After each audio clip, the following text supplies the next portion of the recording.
창세기 1장 27절, 28절. 네, 우리 한 목소리로 함께 봉독하도록 하겠습니다. 시작.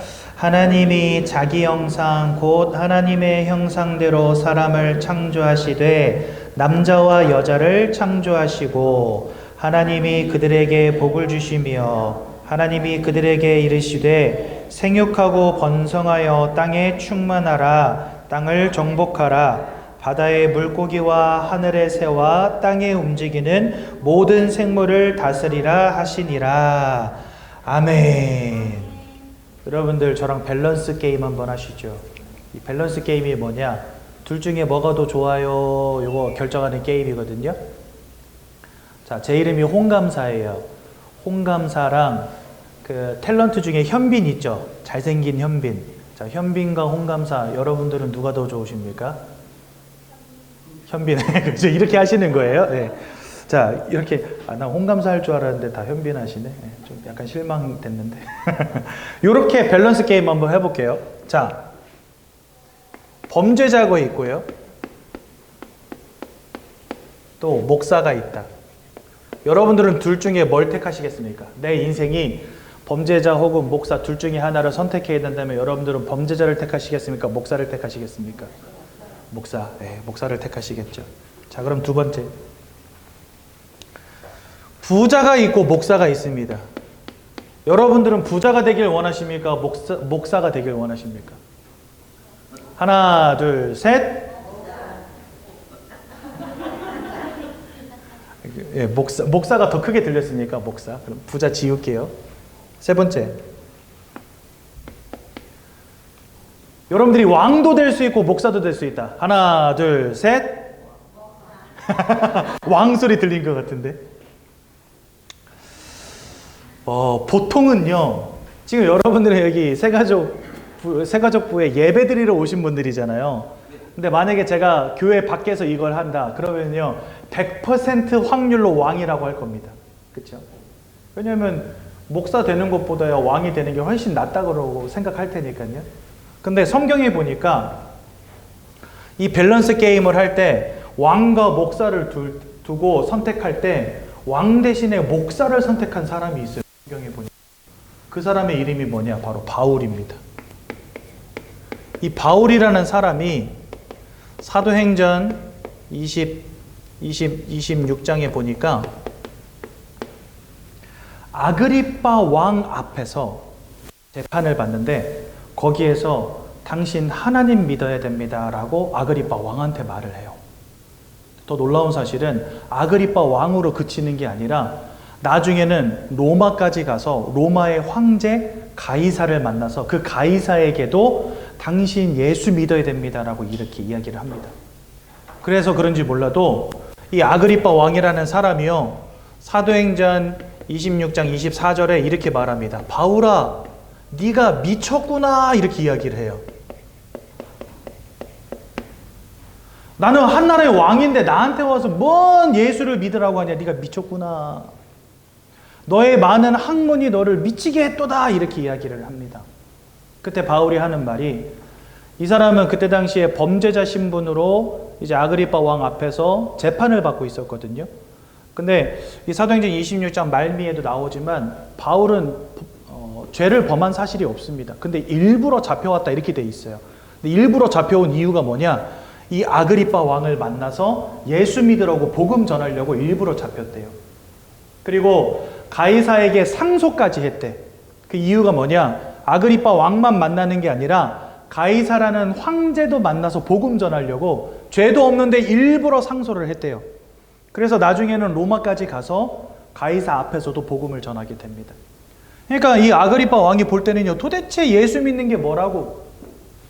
아니 예수 믿고 뭐 천국 간다는 그 말이 뭐라고? 일부러 범죄자가 돼서 왕 앞에까지 와가지고 복음을 전하고 있냐? 너 미쳤구나 지금 그 얘기를 하고 있는 거예요. 근데 여러분 이게 아그리빠 왕만 갖고 있는 생각은 아닙니다. 시편 14편 1절에 보면요. 이런 말이 있어요. 어리석은 사람은 그 마음에 이르기를 하나님이 없다 하는도다 이렇게 말해요. 어리석은 사람은 하나님이 없다라는 생각을 갖고 있다. 이렇게 이해가 되잖아요. 근데 바꿔 말하면 하나님을 믿는 것을 어리석다라고 여긴다는 겁니다. 세상 사람들은요. 또한 고린도전서 1장 21절에는 이렇게 말합니다. 십자가의 도가 구원받는 자에게는 하나님의 능력이지만 구원받지 못한 자들에게는 미련한 것이다. 이렇게 되어 있어요.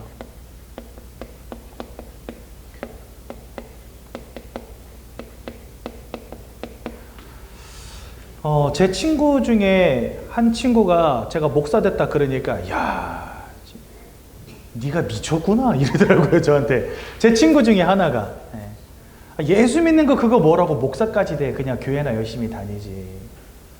직장생활 하면서 돈 벌고 주말에는 좀 가족들하고 놀러도 다니고 애들하고 놀이동산도 가고 저기 뭐 여름이면은 해수욕도 좀 하고 산도 좀 타고 그래야지. 뭔 교회가 아무리 좋아도 그렇지 목사까지 되냐? 니 미쳤냐? 저한테 이렇게 말한 친구가 있더라고요. 그 친구는 뭐 예수님 믿지 않는 생 불신자죠. 그러니까 세상 사람들이 볼 때는요, 예수를 믿는다는 것 자체가 미쳤다는 거예요. 저보고 미쳤대요. 뭐 목사까지 하냐? 그냥 교회나 열심히 다니면 되지. 그리고 한 번쯤은 이렇게 좀 교회도 쉬고 놀러도 가고 그러면 되지. 뭐하러 목사하냐? 너무나 어리석대요. 저의 선택이. 너무나 미련하대요. 아이고 진짜. 그런데 이게 보통 세상 사람들이 예수 믿는 사람들을 바라보는 눈이 그렇습니다. 제가 현장에 나가서 전도하면은요, 그런 말 많이 들어요. 교회 가면 밥이 나오냐, 쌀이 나오냐, 돈이 나오냐. 오히려 교회에서 돈 주는 게 아니라 너희들은 가서 헌금하잖아. 막 이러면서. 교회 다니는 것 자체가 너무 미친 짓이다. 또 어리석은 짓이다. 미련한 짓이다. 이렇게 이야기를 합니다. 그럼 왜 세상 사람들은 이렇게 말할 수밖에 없을까요? 예수 믿는 게 아무런 가치 있는 행위로 보이지 않기 때문에 그렇습니다. 근데 이것은 사실 아주 중요한 것을 보지 못한 결과죠. 사실은요. 저와 여러분들은 영적인 것을 알 수 있는 영적 존재들입니다. 사람은 마음만 가진 존재, 육신만 가진 존재가 아니라 영혼을 가진 영적인 존재예요. 하나님을 우리는 눈으로 볼 수 없습니다. 그런데 희한하죠. 우리는 하나님을 믿어요. 눈으로 볼 수 없고 손으로 만질 수 없는 영이신 하나님을 믿는단 말이죠. 이게 왜 가능하냐? 저와 여러분들이 영적 존재이기 때문에 가능한 겁니다. 이런 영적 존재인 우리에게 세상 사람들은 알지 못하는 영적인 문제가 와 있다는 사실. 여러분들 왜 이렇게 열심히 돈 벌고 성공하려고 몸부림치십니까? 내 육신이 잘 먹고 잘 살려면 돈 벌어야 돼요. 그렇죠? 또 육신적인 많은 문제가 왔을 때 대처하려면 내가 뭔가 돈도 예비해 놔야 돼요. 보험도 들어놔야 돼요. 최선을 다해서 살아야 돼요. 그래야지 인생에 어려움이 왔을 때 헤쳐나갈 수 있다고 믿으니까. 그렇죠? 우린 육신을 가진 존재이기 때문에 열심히 삽니다. 또 여러분들 마음을 가진 존재이기 때문에 사랑도 합니다. 때로는 스트레스 풀기 위해서 여행도 갑니다. 왜요? 마음이 무너지기 시작하면 사람들은 살 수가 없어요. 요즘 여러분들 이 시대의 문제가 바로 정신 문제거든요. TV, 인터넷 뉴스, 핸드폰 뉴스 들어가서 보십시오. 조현병 걸린 사람들, 그렇죠? 막 무차별 폭행, 무차별 살인, 묻지마 살인 이런 거 뭐 계속 나오잖아요. 사람들이 마음이 무너지고 생각이 무너진 시대가 돼버렸다니까요. 우울증의 시대, 조울증의 시대가 됐어요. 정신병의 시대가 온 거예요, 여러분들. 왜요? 사람은 마음을 가졌기 때문에 이 마음의 문제 올 수 있다는 겁니다. 그렇죠? 그다음 바꿔 말하면 저와 여러분들은 영혼을 가진 영적 존재란 말이죠. 그러니까 지금 하나님이 누구신지 알고 싶어서 여기 와 계신 거잖아요. 눈에 보이지도 않는 하나님이 누군지 알고 싶어서. 그래서 저와 여러분들이 영적 존재이기 때문에 그렇습니다. 영혼을 가진 영적 존재에게 영적인 문제 올 수 있다는 거예요. 근데 성경은 이 영적인 문제에 대해서 정확히 밝히고 계신데 그 첫 번째가 뭐냐? 하나님을 대적한 존재, 또 인생을 무너뜨리는 존재가 있다라고 성경 말씀하십니다. 그 녀석의 이름이 뭐냐? 바로 사단, 마귀라고 성경에 보면 나와 있어요. 이 사단, 마귀라고 하는 영적 존재에게 우리가 사로잡히게 되었다라고 성경 말씀하십니다. 그러니까 저와 여러분들은요, 지금까지 이 영적인 세계는 눈에 보이지 않고 아무도 가르쳐 주지 않으니까 내가 뭐 사단에게 사로잡혔는지, 이런 사단이 역사하는 인생을 살아가고 있는지 지금까지 전혀 모르고 사셨을 거예요. 근데 성경은 이 사단과 마귀에 대해서 밝히신다는 것. 또한 두 번째로 이 사단 마귀에게 붙잡히게 된 근본 원인이 바로 원죄라고 말씀하십니다. 성경은요. 아담과 하와가 선악과를 따먹게 된 그 사건으로 말미암아 모든 사람들이 죄 가운데 빠지고 그 결과로 사단 마귀에게 사로잡히게 되었다. 가장 중요한 것, 세 번째로 하나님이 누구신지 모르고 하나님을 떠난 상태가 됐다. 이렇게 말씀하십니다. 이제 영적 문제에 대해서 조금 이따가 다시 한번 정확히 나눌 건데요. 어찌됐든지 뭐 이 세 가지 내용이 뭔지 여러분들 잘 모르셔도 상관없습니다. 지금 중요한 거는 저와 여러분들이 지금까지 알지 못한 채 뭔가 영적인 문제에 빠져 있었다라고 성경은 말씀하신다는 겁니다. 그런데 사람들은요, 이것을요 다 깡그리 무시합니다. 여러분들 마음의 평안함과 행복을 얻는 거 되게 중요하게 여기시고, 육신적으로 성공하고 건강하게 오래 사는 거 굉장히 중요하게 여기시잖아요. 그래서 나이 들면 TV를 켜도 다 뭐만 보고 앉아 있어요? 의학방송. 그렇죠? 당뇨에 좋은 음식이 뭔지 이런 거 들여다보고 있어요. 어르신들이 집에서 TV 보면요, 뭐 보냐면은 드라마랑 그 다음에 몸에 좋은 건강방송 이런 거 보고 계세요. 그래가지고 몸에 좋은 건 뭔지, 뭘 먹으면 몸에 안 좋은지, 그리고 또 드라마는 재밌으니까 드라마 보고. 나이가 들면 들수록 뭐에 관심이 있냐? 몸 안 아픈 거에 관심이 많이 가요. 그렇잖아요. 왜? 여러분들 육신을 가졌기 때문에 아무거나 안 먹지 않습니까? 건강한 거 먹고 몸에 좋은 거 먹지. 육신을 가졌기 때문에 신경 쓴단 말이죠. 또 마음도 신경 써요. 그렇죠? 우리 어르신들요, 겨울에 불도 잘 안 뗍니다. 왜 그래요? 우리 아들 부담될까 봐. 그렇죠? 내가 그 불 떼고 하는 거 그거 다 아들 용돈으로 나가는 건데 아들 부담될까 봐 안 떼요. 불도 안 떼. 그럼 마음을 신경 쓰는 거죠. 아들한테 부담 주기 싫어서, 딸한테 부담 주기 싫어서. 그러니까 다들 육신의 것, 마음의 것 굉장히 신경 씁니다. 굉장히 관심 갖고 바라봅니다. 근데 여러분들 이 영적인 거라고 한다면 여러분들 어떻게 생각해요? 일단 아이고 뭐 이렇게 열심히 믿어. 교회 가면 뭐 돈이 나와 쌀이 나와 밥이 나와. 뭐로 그렇게까지 해? 어이구 어리석은 거. 그렇죠? 뭔 천국이 있고 지옥이 있어. 어이구 미련한 거.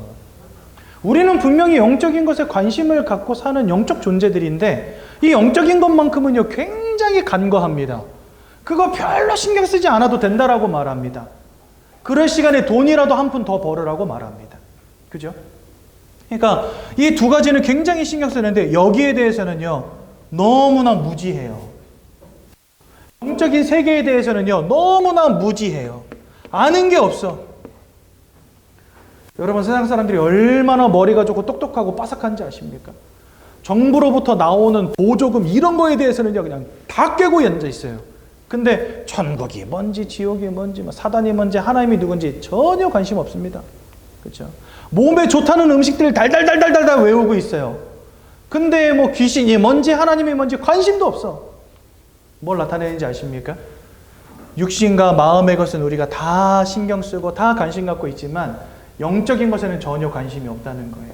근데 성경은 이 영적인 것에서부터 인생의 모든 고난과 고통이 시작됐다고 말씀하시고, 그러므로 인생의 고난과 고통을 끝내고 우리가 구원에 들어가는 유일한 방법 또한 이 영적인 것에서부터 찾아야 된다라고 말씀하신다는 겁니다. 그러므로 우리는요 이 영적인 것을 간과해서는 절대 안 되는 거예요. 이것을 발견한 한 사람이 누구냐? 바로 이 바울입니다. 그러니까 이 바울은요 왕 앞에서도 말하는 거예요. 당신 하나님 믿어야 됩니다. 로마의 황제, 그때 당시에 로마의 황제는 어떤 사람입니까? 신 같은 존재였어요. 세계의 거의 대부분의 땅덩어리를 갖고 있었던 대제국의 황제 아닙니까? 그러니 사실은요 신보다도 높은 존재였어요. 그때 당시에는요. 근데 그 사람에게 뭐라고 말하고 있냐? 당신 하나님 믿어야 된다. 바울이 가서 말한 겁니다.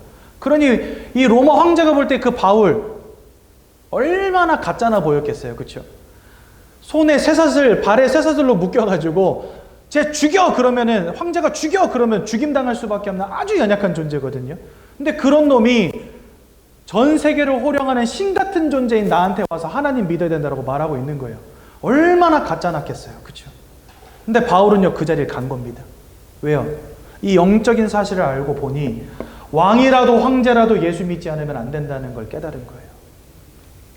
오늘 이 자리에 계신 귀한 성도님들, 내가 예수 믿어야 될 이유가 뭔지 바로 깨닫는 귀한 날 되시기 바랍니다. 돈 벌고 건강하게 오래 사는 거 굉장히 중요한 것입니다. 하지만 하나님 잃어버린다면 그거 다 의미 없습니다. 구원받지 못한다면 그거 무슨 소용이 있습니까? 여러분, 돈으로 천국 살 수 없고요. 건강으로 영생을 얻을 수 없습니다. 그렇죠? 그 어떤 사람이라도 사망을 비껴갈 수 없어요. 그 어떤 사람이라도 하나님의 심판을 벗어날 수는 없습니다. 그러므로 예수 그리스도를 통하여 구원에 이르고 예수 그리스도를 통하여 천국에 이르고 예수 그리스도를 통하여 영생에 이르는 것은요, 돈 버는 것보다도 더 가치 있고 중요한 일이라는 겁니다. 여러분들 앞으로 돈도 많이 버시고 성공도 하시고 오래오래 100세 시대 됐다고 하는데 건강하게 100세까지 오래오래 잘 사십시오.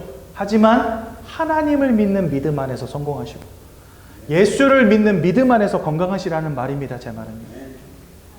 겨우 돈 버는 것 때문에 성공하는 것 때문에 예수를 잃어버리는 과오를, 구원을 잃어버리는 과오를 범하지 말라는 것입니다. 그렇다면 우리가 이렇게 예수를 믿어야 되는 이유가 뭘까요? 성경은 하나님께서 사람을 창조하셨다라고 말씀하십니다. 그게 오늘 창세기 1장 27절과 28절에 나오는 말씀이에요. 여기 보면 뭐라 말씀하시냐?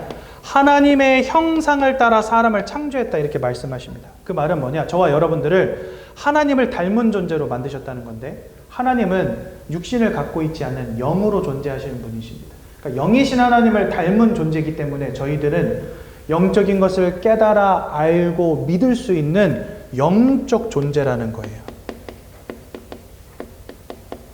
저는요, 일평생을 하나님 말씀 전하는 사람으로 살겠다고 결단한 사람입니다. 목사죠.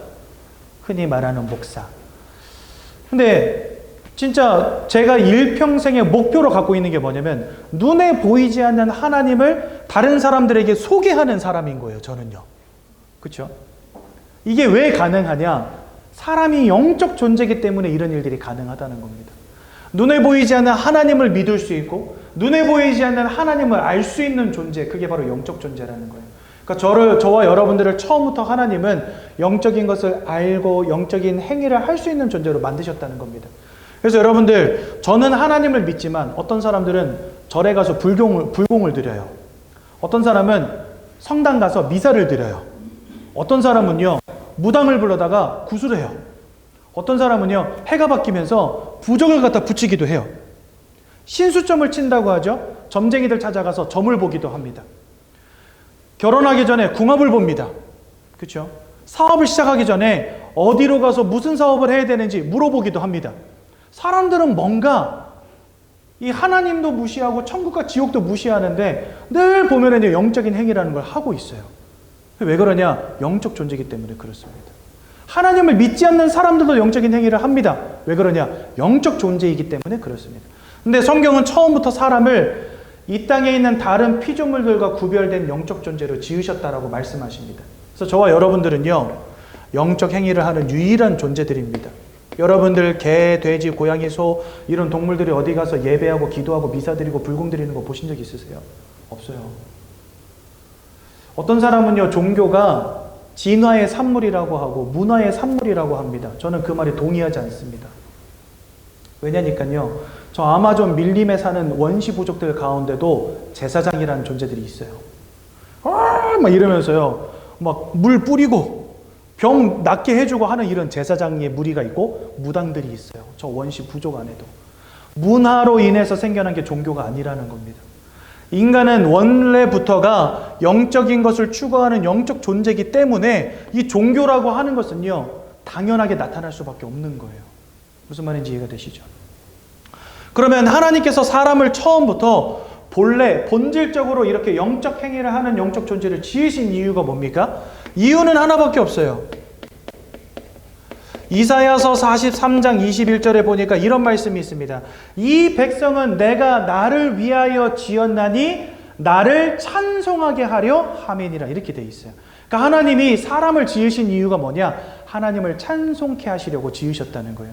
그러니까 하나님은 처음부터 영이신 하나님을 알고 하나님을 믿고 하나님께 예배하고 하나님께 찬송할 수 있는 존재로 사람을 지으셨다는 겁니다. 즉 하나님과 함께하는 축복, 하나님께 예배하는 축복을 누리도록 사람을 영적 존재로 처음부터 지으셨다는 겁니다. 그래서 원래 인간은요, 하나님과 함께하는 축복 가운데 있었습니다. 즉 하나님이 계심을 아는 존재들이었다는 겁니다. 그럼 여러분, 제가 질문할게요.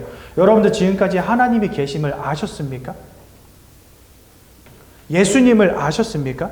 전혀 모르셨을 겁니다. 그러니까 처음부터 우리를 하나님이 지으실 때는 하나님을 알고 하나님과 함께하도록 지으셨는데 왜 우리는 지금 하나님을 알지 못할까요? 그래서 그걸 두고 문제라고 하는 겁니다. 우리가 하나님이 우리에게 주신 본래의 것을 잃어버렸기 때문에 우리는 그걸 문제라고 하는 거예요. 그래서 우리는 그것을 뭐라고 하냐? 바로 우리에게 와 있는 영적인 문제라고 합니다. 왜요? 영적인 부분에 벌어진 사건이기 때문에. 내가 영이신 하나님을 알지 못하게 되는 영적인 문제 가운데 빠졌기 때문에, 그래서 우리는 이걸 영적 문제라고 하는 것입니다. 성경은요, 이 영적 문제를 창세기 3장 1절에서 6절에 잘 기술해 두셨는데요. 여기에 보니까 아까 제가 설명드린 이 사단, 마귀라고 하는 존재가 등장하게 됩니다. 이 사단 마귀는 성경에 보니까 하나님을 대적한 영적 존재다 이렇게 되어 있어요. 그리고 이제는 하나님이 만드신 첫사람 아담과 하와를 속이는 존재로 나타납니다. 그래서 하나님이 처음에 이 영적 존재로 지으신 첫사람이 아담이거든요. 그리고 그 아담으로부터 하와를 만드셨다라고 성경에 이렇게 되어 있는데, 그 아담과 하와를 속여서 하나님이 따먹지 말란 선악과를 따먹는 원죄를 짓게 만들어 버립니다. 유혹하는 거죠. 원죄를 짓도록, 선악과를 따먹도록 유혹했는데 아담과 하와가 그 유혹에 넘어가 버렸어요. 그래가지고 결국은 하나님이 따먹지 말란 선악과를 따먹는 죄를 범하게 됩니다. 그 결과로 하나님을 알고 하나님과 함께 하나님 주신 영적인 축복을 누리도록 창조되어진 인간이 하나님을 떠나는 문제 가운데 빠지게 된 겁니다. 이게 여러분들이 지금까지 하나님을 알지 못하게 된 이유예요. 하나님도 알지 못하고 예수도 알지 못하고 사단이 있다는 사실도 까맣게 잊어버린 채 오로지 마음의 것, 육신의 것만 추구하며 살아가는 존재가 돼버린 겁니다. 그래서요, 고린도 후서 4장 4절에 이런 말씀이 있습니다. 이 세상의 신은 사단과 마귀를 말합니다. 믿지 아니하는 자들의 마음을 혼미하게 하여서 하나님의 형상이신 예수 그리스도의 영광의 광채를 보지 못하게 만들었다. 그 눈을 가리워서 하나님을 알지 못하는 존재가 되도록 만들어버렸다는 겁니다. 그래서 우리는요, 원래 하나님을 알고 하나님과 함께 하나님 안에 있는 최고의 축복을 누리는 존재로 지음받았는데, 이제는 하나님이 계신 것도 알지 못하고 하나님 믿어야 될 이유도 알지 못하고 그저 육신의 것을 따라 살아가는 존재가 돼버린 겁니다. 여러분, 이 창세기 3장 1절에서 6절에 보면 되게 재미있는 표현이 나와요. 어떤 표현이 나오냐면, 아담과 하와가 이제 사단의 유혹에 넘어가가지고 선악과를 따먹는 장면이 나옵니다. 근데 선악과를 딱 따먹으니까 따먹자마자 뭐라고 써있냐면요, 성경에 그들의 눈이 밝았다. 여기 보자. 3장 1절에서 6절에 보면은 선악과를 따먹는 장면이 나오고요. 7절에 딱 뭐라고 나오냐? 이에 그들의 눈이 밝아져 이렇게 되어 있어요. 그럼 여러분 봅시다. 아담과 하와가 그럼 처음에는요, 장님으로 지어졌을까요? 장님으로 창조됐는데 선악과를 따먹으니까 눈이 떠진 걸까요? 아니요, 그건 아닙니다. 그러면 왜 그들의 눈이 밝았다 이렇게 돼 있을까? 여기 보면은요, 고린도 후서에는 그들의 마음을 혼미케 하여서 하나님의 형상이신 예수 그리스도의 영광의 광채를 보지 못하게 만들었다 이렇게 돼 있는데, 그 여기서는요, 보지 못하게 만들었다 할 때 그 보지 못하게 만든 눈은 뭘까? 육신의 눈일까요? 절대 아니겠죠. 하나님의 형상이신 그리스도 예수를 보지 못하게 만들었을 때 그 보지 못하게 된 눈은 육신의 눈이 아닙니다. 영적인 눈을 가리웠다는 거죠. 그러면 여기 창세기 3장에서 아담과 하와가 선악과를 따먹자마자 밝아진 눈은 뭘까요? 예수를 바라볼 수 있는 영적인 눈은 닫아지고, 그래서 영적인 사실을 전혀 모르는 존재가 돼버린 겁니다. 그 대신에 무슨 눈이 뜨여졌냐? 그저 육신의 것을 보는 눈, 죄악된 것을 보는 눈, 그죠? 세상의 것을 보는 눈, 오로지 물질의 것을 보는 눈이 떠진 겁니다. 이전에는요, 그런 것들 전혀 보지 않아도 상관없었어요. 하나님만 바라보면 됐는데 이제는 엉뚱한 눈이 떠진 겁니다. 그리고 도리어 하나님을 바라봐야 되는 영적인 눈이 닫혀버린 거예요. 그래서 세상 사람들은 하나님을 알지도 못하고 사단 마귀가 있음도 알지 못하고 천국과 지옥이 있음도 알지 못하고 오로지 뭐 하며 살아갑니까? 돈. 돈이라면 부모도 죽이고 돈이라면 형제도 죽이는 시대 아닙니까? 여러분, 그 예전에 미국에 유학하다가 마약에 빠진 어떤 아들놈이 한국으로 돌아와가지고 자기 부모를 죽인 거예요. 부모님 두 분 다 한의사인데 이제 아들을 미국에 유학 보낸 겁니다. 공부하라고 보내준 돈을 가지고 마약을 사 먹은 거예요, 이 친구가. 근데 마약을 한다는 사실을 알고 부모님들이 돈을 끄는 거예요. 그러니까 아들이 한국으로 돌아왔거든요. 돌아왔는데 멍청한 생각을 한 겁니다. 아버지 엄마가 사라지면 아버지 엄마 돈이 다 내 거 되지 않겠냐. 그래가지고 아버지 엄마를 죽인 다음에 집에다 불을 지른 거예요. 이름이 한상태인가 그래요. 그래가지고요, 한번 신문 기사에 일면에 대서특필된 적이 있어요. 그러니까 아버지 엄마가 죽으면 그 돈이 내 거 된다 생각하고 아버지를 죽인 거예요. 어머니를 죽인 거예요. 그리고 그걸로 끝나지 않고 집에다 불을 질러서 부모님의 시신도 태워버린 겁니다. 근데 결국은 붙잡혔죠. 등신 같은 생각을 한 거죠, 한마디로. 근데 돈 때문에 부모를 죽이는 거예요, 세상이요. 예전에 몇 년 전에 세종시에서 편의점 점주가 총 맞고 죽었어요. 그 사람 죽인 사람이 누군지 압니까? 동생, 친동생. 왜 죽였냐? 옛날에는요, 장남한테 몰아주기였잖아요, 재산을. 그러니까 장남한테 9, 동생한테 1 준 겁니다. 근데 동생이 그 1도 잃어버린 거예요. 형님은 막 편의점도 운영하고 하면서 뭐 땅도 사고 집도 사고 이게 누리면서 사는데 동생은 인생이 다 망가진 거예요. 그래서 형한테 몇 번 손을 벌렸는데 형이 안 도와주니까 승질 나가지고 가서 총으로 쏴 죽였어요. 돈 때문이라면 형제도 죽이고. 사람은 하나님과 함께하는 축복 누려야 되는데 여기에는 관심도 없어. 그냥 내가 돈 많이 벌고 성공하면 되지, 무슨 뭐 하나님을 믿어서 뭐 할 건데. 하나님 믿으면 뭐 돈이 나오냐 쌀이 나오냐 이러면서요. 성경에 보니까 그 영적인 눈이 닫혀져서 하나님을 알지 못하게 되었고 그 대신에 다른 눈이 열려졌대요. 돈, 성공, 건강 하면서 살아가는. 그러니까 하나님 믿을 시간이 없대. 나 교회 갈 시간 없어요. 하나님 믿을 시간 없어요. 돈 벌어야 되는데 무슨 교회를 갑니까? 돈 벌어야 되는데 무슨 하나님을 믿습니까? 이렇게 말하면서. 그러니까 영적인 것은 완전히 닫혀진 겁니다. 그 대신에 육신의 것만 그냥 활짝 열린 거예요. 근데 중요한 것은 이렇게 하나님을 잃어버린 그 결과로 인해서 인생의 모든 고통이 시작됐다고 성경 말씀하십니다. 요한 3서 1장 2절 3절에 보니까 사랑하는 자여 네 영혼이 잘됨과 같이 우리가 영혼이 잘 되어지는 축복 가운데 범사가 잘 되고 또 강건케 되어지는 응답이 있다라고 요한 3서 1장 2절 3절에 말씀하십니다. 우리는 영적인 존재이기 때문에 하나님과 함께하는 축복 가운데에서 내 영혼이 잘 되어질 때 거기서부터 우리의 마음과 생각의 평안함도 깃들고 우리의 삶에 건강과 성공도 오게 된다라고 말씀하십니다. 근데 이 영적인 축복을 다 잃어버린 거예요, 지금. 하나님을 잃어버린 결과로. 하나님을 잃어버린 것뿐만이 아니라 요한복음 8장 44절에 보니까 너희는 너희 아비 마귀에게서 났다 이렇게 되어 있습니다. 즉 우리의 영적인 신분이 하나님의 자녀에서 마귀의 자녀로 바뀌어지게 됐다 이렇게 말씀하십니다. 더 나가서 요한일서 3장 8절에는요. 죄를 짓는 자, 이 원죄 가운데 빠져있는 모든 자들은 다 마귀에게 속한 자가 되었다 이렇게 말씀하십니다. 그러니까 저와 여러분들의 소속 자체가 사단 마귀로 바뀌었다는 겁니다.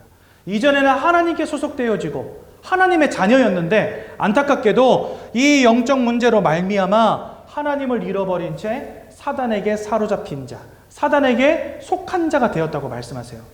근데 성경은 이 사단을 두고 뭐라고 말씀하시냐? 요한복음 8장 44절. 그는 처음부터 살인한 자요. 그 속에 진리가 없고 거짓만 가득하다 이렇게 되어 있습니다. 그러니까 살인한 자, 거짓말장이, 사기꾼이라는 겁니다. 누가요? 이 사단 마귀가. 또 요한복음 10장 10절에는요. 이 마귀를 두고 도적이라고 표현해 놓으셨습니다. 도적이 오는 것은 모든 것을 빼앗고 죽이고 멸망시키려는 것 외에는 목적이 없다 이렇게 되어 있어요. 그러니까 여러분들의 인생을 사로잡은 이 사단은요. 여러분들의 인생을 무너뜨리는 겁니다. 여러분들의 마음으로부터 평안함을 앗아갑니다. 평안함 대신에 뭘 집어넣습니까? 근심을, 걱정을, 두려움을, 고민을, 근심을 가져다 주는 겁니다. 행복 대신에 불행을 가져다 주는 겁니다. 그러니까 자꾸만 사람들의 인생을 무너뜨리는 거예요. 여러분 세상은 점점 좋아지지 않습니까? 우리나라 전 세계에서 10번째로 잘 먹고 잘 사는 나라입니다. 그렇죠? 100세 시대가 되었다고 합니다. 왜요? 의술이 그만큼 발전했다는 거예요. 요즘에 복지가 얼마나 좋은지 옛날처럼 배 굶고 사는 사람들 없습니다. 내가 혼자 살잖아요. 국가에서 돈이 나와요. 심지어 반찬도 갖다 줘요. 때 되면은요, 과일도 갖다 줘요. 저는요, 어느 날 집 문 열고 나오는데 문이 잘 안 열려. 그래서 힘을 줘서 오 하고 열었더니 뭐가 끌리는 소리가 나요. 그래서 나가서 보니까 이딴만한 박스가 와 있는 거예요. 근데 보니까 그게 정부에서 이제 아이들 키우는 집에 과일을 보내주더라고요. 그래가지고 겨울 되면은요, 감귤이 한 박스씩 와. 집집마다 과일 보내주는 시대입니다, 여러분들, 정부에서. 그러면 사람들이 행복해야 되잖아요. 옛날에 보릿고개처럼 막 나무 껍데기 벗겨먹고 풀뿌리 뽑아먹던 시절이 아니지 않습니까, 지금은. 그리고 사람들 행복해야 되잖아요. 그렇지 않다니까. 전국에 있는 정신병원이 꽉 찼습니다, 사람들로요. 우울증, 조울증은요, 이제는요, 특별한 사람들만 걸리는 질병이 아니에요. 앵간한 사람들 다 가지고 있는 게 우울증, 조울증입니다. 그래서 요즘에는 정신과 진료받고 정신과 약 먹는 게 흠이 아니에요. 옛날에는 흠이었어요. 옛날에 정신과 갔다 왔다 그러면은요, 막 그 감축이 급급했어. 이상하게 보니까, 쟤 뭐 문제 있는 거 아니야? 이렇게. 근데 요즘에는요, 나 정신과 진료 받았어. 그러면은요, 사람들이 그거 흠으로 봅니까? 흠으로 안 봐요. 왜 그럴까요? 나도 받고 있으니까. 10명 중에 7명, 8명이 정신과 진료받는 시대인데, 그걸 누가 흠으로 봅니까? 근데 옛날에는 흠으로 봤어요. 왜냐면 그런 사람들이 별로 없었으니까. 근데 요즘에는요, 흠으로 안 봐요. 왜요? 너도 진료받고, 나도 진료받고, 다 정신과 진료받고 있는데 누가 그걸 흠으로 생각합니까? 사단이요, 아무리 시대가 발전하고 세상이 좋아져도 사람들의 마음과 생각이 무너짐을 멈출 수가 없어요. 왜 그런지 아십니까? 사람은 영적 존재라니까요. 그리고 여러분들의 마음에 자꾸만 불행을 심고 근심을 가져다주는 자가 있다는 겁니다. 에베소서 4장 26절에 보니까, 4장 27절에 보니까 마귀에게 틈을 주지 말아라 이렇게 되어 있는데요. 그 앞, 뒤, 전, 후로 어떤 내용이 나오냐? 분을 내어도 하루를 넘기지 말고, 형제나 자매를 미워하지 말고, 그러니까 미워하는 마음, 분을 내는 마음, 사단이 가져다 준다는 겁니다. 그러니까 사람들이 이렇게 자꾸만 마음에 그런 것들이 쌓이다 보면 그게 우울증 되고, 그게 분노가 되고, 약으로 이게 약을 먹지 않으면 해결이 안 되어질 만큼 마음이 무너지기 시작하는 겁니다. 이런 흑암의 역사가 있는데 이걸 몰라요, 세상 사람들은요. 계시록 12장 9절에 보니까 천하를 꿰는 자다 이렇게 되어 있습니다. 천하를 속이고 사기치는 존재가 바로 이 사단이라는 겁니다. 이런 영적인 존재에게 저와 여러분들이 지금까지 붙잡혀 있었던 거예요. 왜 몰랐느냐? 우리의 영안이 닫혀져 버렸어요. 고린도서 4장 4절. 그러다 보니까 하나님이 계심도 알지 못하고 사단 마귀가 있음도 몰랐던 겁니다. 그러니까 지금 우리가 알지 못하는 영적인 부분으로부터 우리 인생이 무너지기 시작했는데, 이거 알지 못하니까 오로지 돈 많이 벌어서 성공하는 것만이 내가 행복해질 수 있는 유일한 길이라고 착각하게 되는 거예요. 한마디로 이런 겁니다. 내가 지금 몸속에서 암세포가 자라고 있는데 그거 모르고 감기약 먹고 있는 거예요. 지금 막 폐병이 와가지고 폐에 암이 걸려가지고 막 기침도 나오고 가래도 끓고 하고 있는데, 감기약 먹으면 기침도 잦아들고 가래도 잦아들거든요. 그러니까 감기약만 주구장창 먹고 있는 거예요. 근데 여러분, 감기약만 먹어서는 안 되죠. 어떻게 됩니까? 빨리 가슴을 열어서 폐에 있는 암 조직들을 떼내지 않으면 안 되는 거예요. 그거 하지 않으면 끝나지 않는 문제인 것입니다. 그것처럼 세상은 지금 이와 같은 영적인 문제로부터 인생이 다 무너지고 있는데 이거 몰라. 대신에 뭐 하고 있습니까? 어떻게든 성공하고, 어떻게든 건강하게, 어떻게든 돈 많이 벌어서 오래오래 살려고 막 열심히 노력하고 있어요. 그리고 돈을 벌고 내가 뭔가 성공하면요, 일정 부분 해결되어지는 문제들도 있거든요. 아까 감기약 먹으면 폐병으로부터 시작된 문제들이 조금씩 가시는 것처럼, 여러분들이 돈을 벌고 성공하면요, 뭔가 인생을 좀 더 편리하게 누릴 수 있다 보니까 인생의 많은 문제들이 해결됩니다. 그런데 근본적으로 하나님을 잃어버린 영적인 문제가 치유되어지지 않으니까 나중에 또 다른 문제, 더 큰 문제가 오게 되는 거예요. 그래서 여러분, 내 인생과 세상을 바라보는 눈과 관점을 빨리 바꾸셔야 됩니다. 그래서 첫 번째로 여러분들이 영적인 행위라는, 영적 존재라는 것을 이해하는 게 중요한 겁니다. 그런 우리에게 하나님을 잃어버린 영적인 문제가 와 있다는 것을 이해하고, 그것 때문에 인생에 많은 문제가 시작되었구나라는 것을 이해하는 게 중요하다는 거예요. 그래서 여러분들, 사람들의 마음과 생각이 다 무너지고 있는 겁니다. 여러분들, 사람은 마음을 가진 존재고 육신을 가진 존재죠. 그런데 마음이 무너지면 육신도 병들어 버립니다, 사람은요. 육신이 병들잖아요. 마음도 무너집니다. 왜냐하면 마음과 육신이 하나기 때문에 그래요. 여러분, 마음과 육신이 분리가 됩니까? 분리가 안 되잖아요. 몸 가는 곳에 뭐도 간다 그래요? 마음도 간대잖아요. 그렇죠? 몸이 떠나면 뭐도 떠나요? 마음도 떠나잖아요. 그게 왜 그러냐? 몸과 마음은 함께 가는 겁니다. 하나기 때문에. 그래서 어느 한쪽이 무너지면 다른 한쪽도 영향받습니다. 마음이 무너지면 육신이 무너져요. 육신이 무너지잖아요. 마음이 좌절돼요. 사람은 그런 존재입니다. 그런데 사람은 마음과 육신만 가진 존재가 아니라 또 뭘 가졌어요? 영혼을 가졌다니까요. 그런데 지금 이 영적인 부분에 문제가 생긴 거예요, 지금. 축복의 근원 대신 하나님을 잃어버린 채 도적 같은 놈한테 붙잡히는 영적 문제에 빠졌단 말이죠. 그게 여러분들의 마음과 육신에도 지대한 영향을 끼칩니다. 이 시대가 아무리 좋아져도 사람들이 마음과 생각이 무너지는 이유가 뭐냐? 영적 존재인데 영적 문제에 빠져 있기 때문에 그런 거예요. 여러분들의 마음에 불행을 심는 자가 여전히 여러분들의 인생을 좌지우지하고 있기 때문에 그런 것입니다. 그래서 여러분, 이 영적인 것을 아는 게 중요해요. 이런데도 하나님 믿는 게 어리석은 것입니까? 이런데도 교회 와서 예배드리는 이게 미련한 것입니까? 이런데도 이게 미친 짓입니까? 저는요, 그래서 안타까움으로 이 복음을 전합니다. 여러분, 일주일 내내 저는요, 현장에 나가거든요. 5일 내내. 토요일만 빼고 월요일부터 금요일까지 공원이나 이런 데 가가지고 사람들 만나서 복음 전합니다. 가서 복음 전하면요, 사람들이 다 어떤 눈으로 보냐? 존경의 눈으로, 아이고 수고하십니다, 이런 눈으로 보는 사람들은요, 한 1000명 중에 1명밖에 없어요. 나머지 999명은 어떻게 보냐? 한심하게 봐요. 아이고 이 추운 날 고생한다 이러면서 대서 다른 사람한테 저기 저 아저씨한테 가서 해. 그럼 이제 여기서 퇴짜 맞고 그쪽으로 가려고 이렇게 몸 딱 돌리잖아요. 그럼 그 아저씨도 여기 이렇게 보고 있다가 나 가려고 그러면 벌떡 일어나서 도망가요. 네. 한심해 보이는 거죠. 어리석어 보이는 거죠. 그 별로 가치 없는 걸 왜 전하고 있냐 이렇게 말합니다. 근데 여러분, 제 말 들어보니까 어떻습니까? 우린 분명히 영적 존재 맞지 않습니까? 여러분, 등산하다 보면은요, 돌탑 쌓여져 있어요. 그거 누가 쌌습니까? 까치가 물어다 놨겠어요? 원숭이가 갖다 쌌겠어요? 다 사람이 싼 겁니다. 그죠? 그 여러분들도 지나가다 보면 그 돌탑 보면 무슨 생각 들어요? 나도 하나 올리고 싶어. 그래서 영적 존재인 거예요, 여러분들. 달리 영적 존재가 아니라 그래서 영적 존재인 거예요. 돌 하나 올리면서 여러분들 그냥 올립니까? 뭐 하면서 올려요? 아이고 다리가 아픈데 다리 아픈 거 낫게 해달라고. 대상이 누군지는 모르지만 기도하면서 올려요. 신기하게도. 하나님이 됐든 부처님이 됐든 예수님이 됐든 성모 마리아가 됐든 제발 우리 아버지 성공하게 해달라고, 우리 아버지 건강하게 해달라고 뭔가 기도하면서 올린다니까요. 사람은 영적 존재입니다.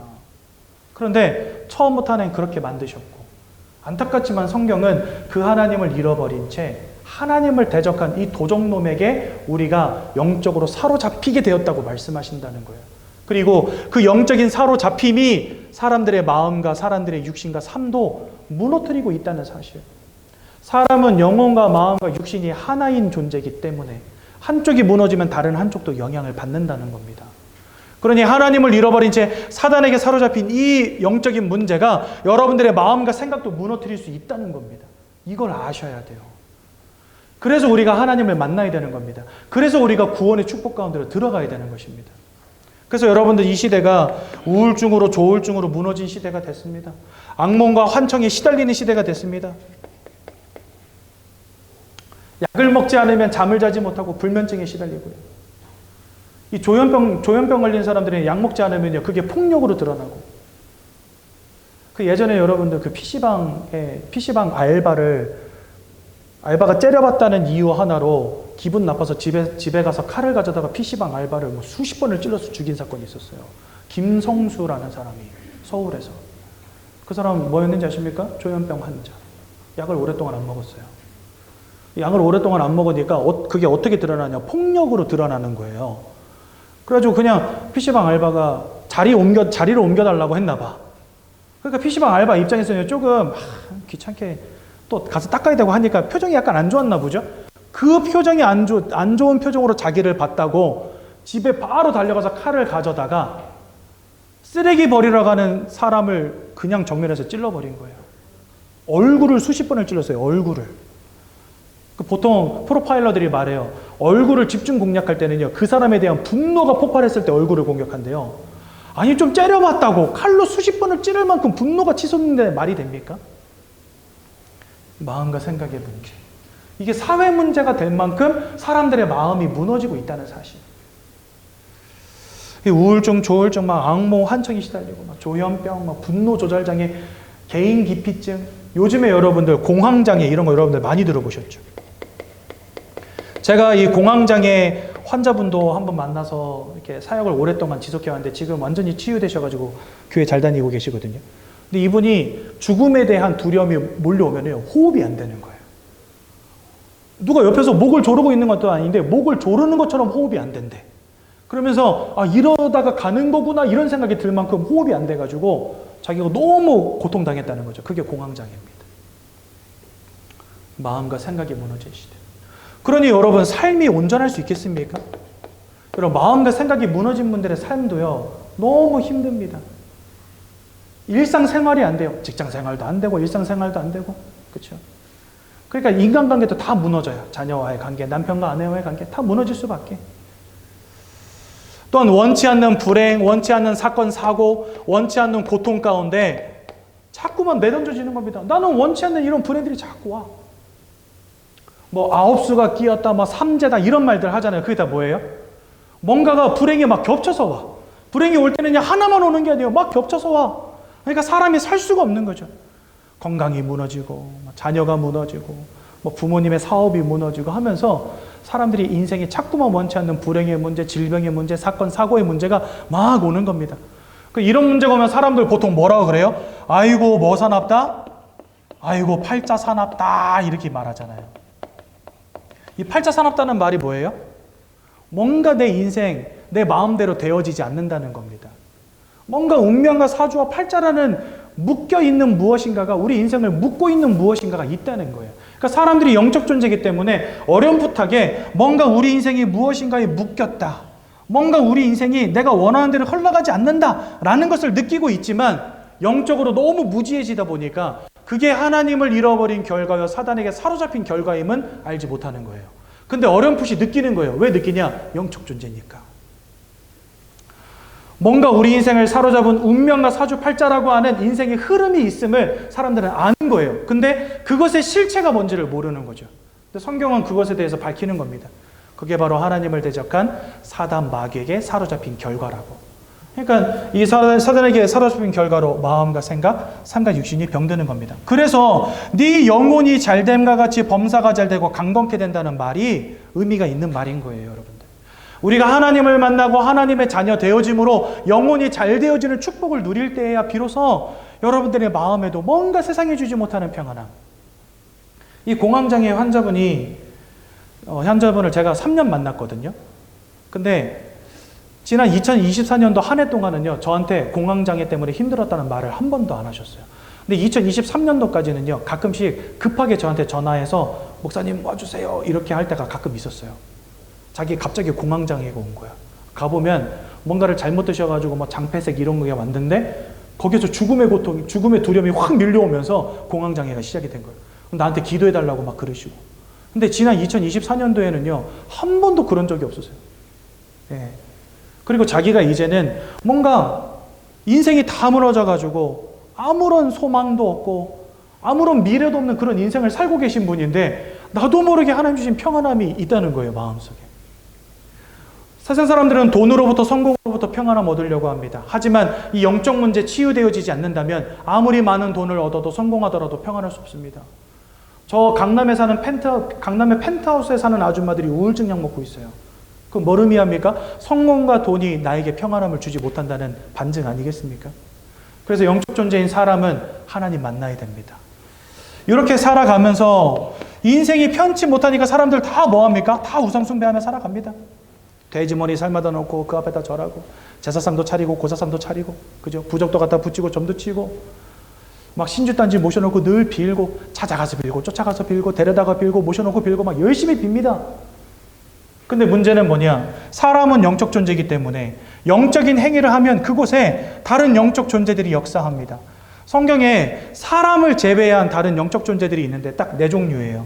하나님이 계시고 그리고 사단이 있고 그리고 천사가 있고 성경은 또한 귀신의 무리들이 있다라고 말씀하십니다.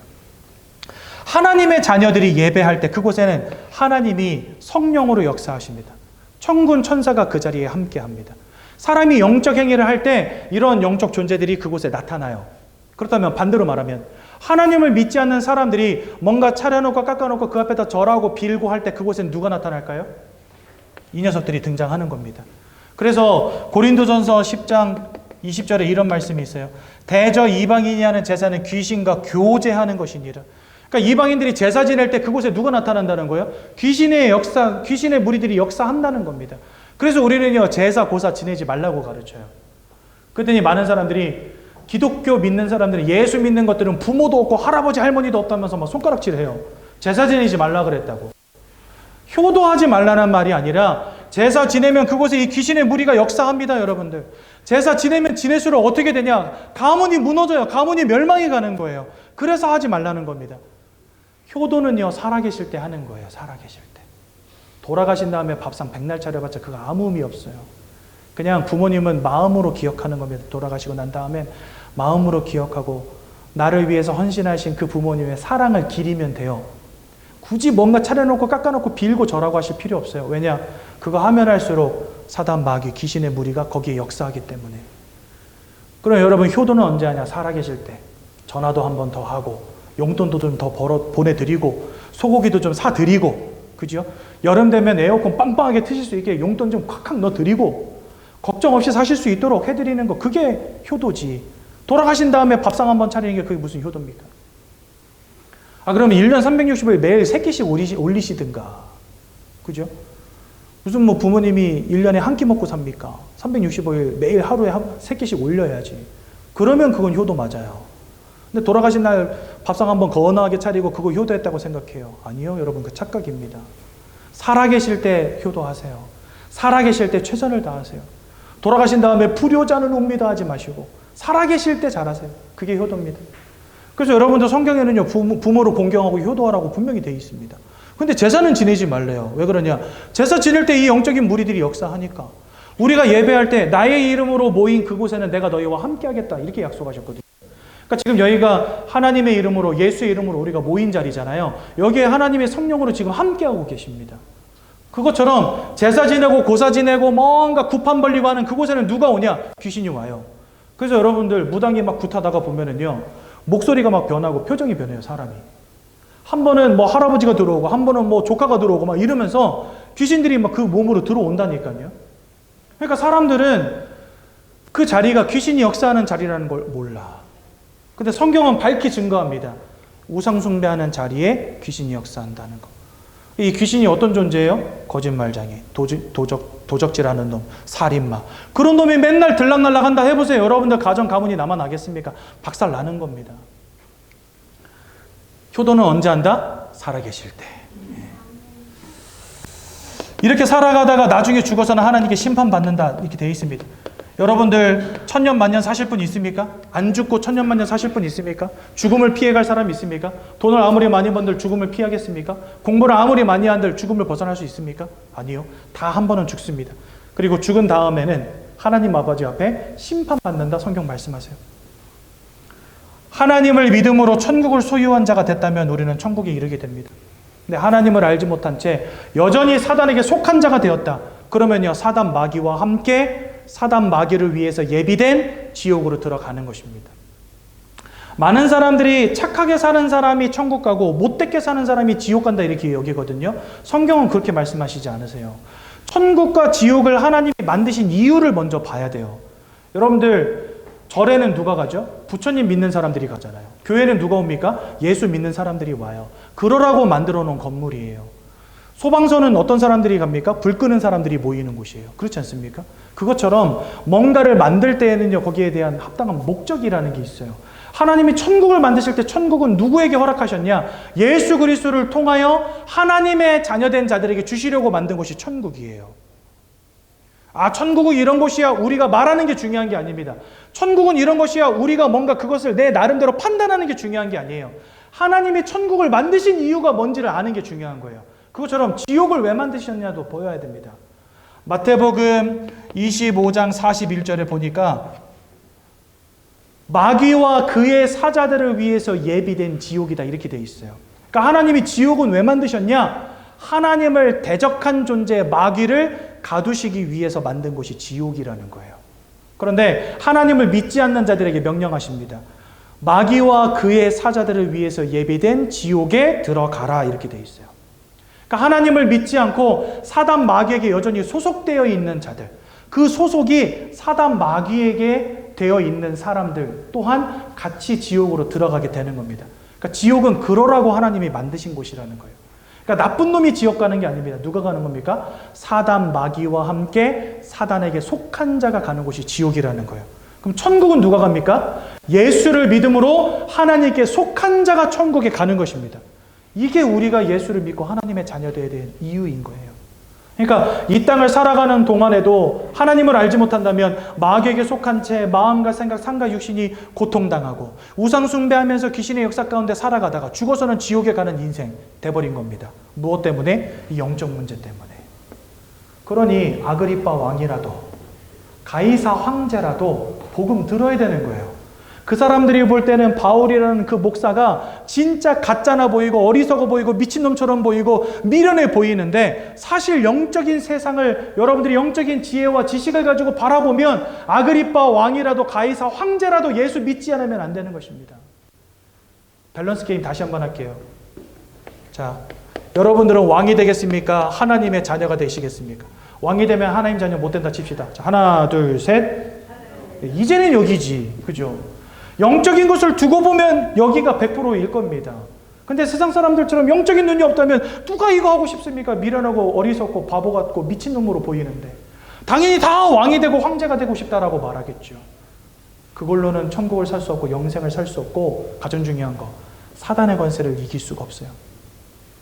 수십만의 군대를 움직이는 가이사라도 흑암은 이길 수 없어요. 그러므로 예수를 믿어야 되는 겁니다. 그래서요, 우리가 이와 같은 영적인 문제 가운데 빠져 있기 때문에 하나님은 그 영적 문제를 해결하시려고 영적인 답을 주십니다. 그 영적인 답이 바로 누구냐? 그분이 바로 예수님이신 거예요. 예수님 오셔서 세 가지 일을 하십니다. 요한일서 3장 8절에 보니까 죄를 짓는 자마다 마귀에게 속하였다 말씀하시면서 하나님의 아들이 나타나신 것은 마귀가 하는 모든 일을 멸하기 위함이라. 저와 여러분들의 인생을 사로잡고 고통 가운데 빠지게 만들고 인생을 무너뜨리다가 나중엔 지옥 불구덩이 속으로 끌고 들어가는 이 더러운 흑암의 권세를 깨트려 버리시기 위해서 오신 이가 바로 예수님이시라는 겁니다. 그 누구도 해결할 수 없는 영적 문제를 해결하신 이가 누구냐? 바로 예수님이세요. 그래서 우리는 예수님은 사단을 이기신 참 왕이라고 부릅니다. 또 로마서 8장 1절에서 2절에 보니까 예수 안에 있는 자는 결코 정죄함이 없다. 우리가 하나님을 잃어버리고 사단 마귀에게 붙잡힌 궁극적인 원인이 바로 뭐냐? 아담과 하와의 선악과를 따먹는 그 원죄였거든요. 근데 이 원죄의 문제를 하나님께서 십자가 위에서 예수를 통하여 끝내셨다는 겁니다. 그래서 저와 여러분들에게 있는 모든 죄악의 문제를 끝내신 것입니다. 그것이 바로 우리 예수님의 참 제사장적 사역입니다.